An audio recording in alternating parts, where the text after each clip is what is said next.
get more on this now from GBNews presenter Nigel Farage, who is with us on standby. Nigel, good morning. We'll get to your NatWest story in a second, and also your reaction to last night's Tory bloodbath in the by-elections. But first of all, this story in Russia comes pretty much days after Tucker Carlson's incredible interview with Vladimir Putin, where his argument, Tucker, was that Russia just wants peace and, you know, they're trying to behave like a normal state. What does this do for the optics of Vladimir Putin and Russia?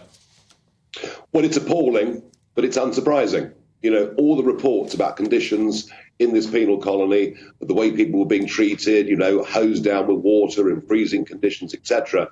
So it's not a big surprise. It's dreadful. And you mentioned Tucker Carlson. Now, Tucker's a friend of mine, but I have to say, not even to ask a question about Navalny was, I think, the biggest failing of his interview. And I thought that at the time. Now it looked like very, very poor judgment. Yeah. Tucker's, that question had to be asked if there are elections coming up in Russia. I mean, to Tucker's credit, he did ask about the jailed American journalist, and he asked for his to take him home, in fact. But Putin, interestingly, in the last couple of days, has come out and said, I was surprised at how soft Tucker Carlson was. He didn't ask me any challenging questions, and he pretty much criticised him for being such a soft touch. Yeah, I mean, look, you know, he did ask about the jailed journalist, to which Putin, of course, had a very strong answer, which is we caught him red-handed. Passing over it. Now, you can believe that. You can disbelieve that. But not to have asked about the state of democracy in Russia, not to have asked about Navalny, was a major failing of the interview. And now, in the light of what's happened today, it does look like Tucker failed, frankly. Yeah. OK, should we speak to you, Nigel, about your latest NatWest scandal? Of course, you were debanked for wrongthink, for holding the incorrect thoughts, according to the establishment. You uncovered subject access requests that, for example, the troves of their staff called you an awful human being. They criticised the fact that you were an engineer of Brexit. What's the latest now? You're calling for this proposed sale of NatWest shares in the summer to be halted before they properly change their culture. Can you just explain more about what you want from NatWest and Jeremy Hunt? Well, absolutely. I mean, look, we've had the NatWest profits this morning, and they're very good figures. That's not surprising, given the gap between rates you can borrow and lend with the bank and the fact that rates are higher. They have announced a permanent CEO, Forthwaite, who is an insider and a professional, and that is, of course, an appointment.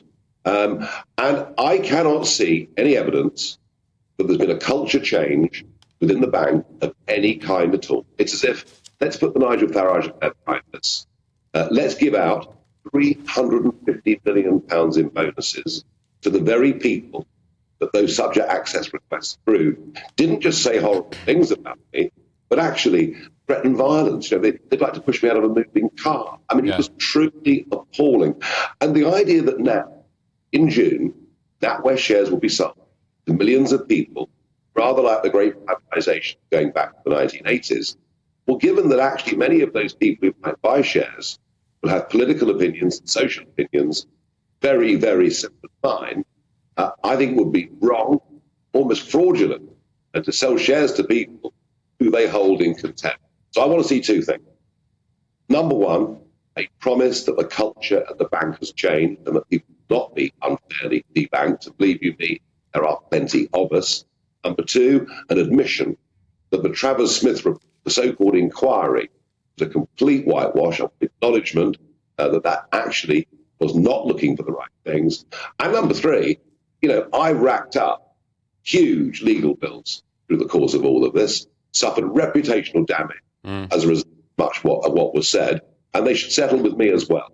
If they don't do those things, I will lodge papers in the court and will have this out sometime over the course of the next few months. And that would mean it's almost impossible for this sale to go ahead. Now, Jeremy Hunt wants this sale to go ahead. He wants this to be a big moment of his chancellorship, and it's something he's going to announce, I think, formally in the budget on the 6th of March. So, NatWest, settle your debts with me and come clean with the British public. Has your culture changed or hasn't? And Nigel, in one very, very short sentence, your reaction to those two by-elections overnight. Are Reform a big player now at the general election? Last night, Reform UK came of age. Up until that point, they'd struggled to mobilise in by-elections. We got a couple of scores there, the average of which is above our national vote share. The party is now on the up. It's gaining presence, it's gaining recognition. I think Reform are very pleased indeed. Nigel Farage, very much appreciate your attendance with us this morning. Thank you so much for your expertise, as always.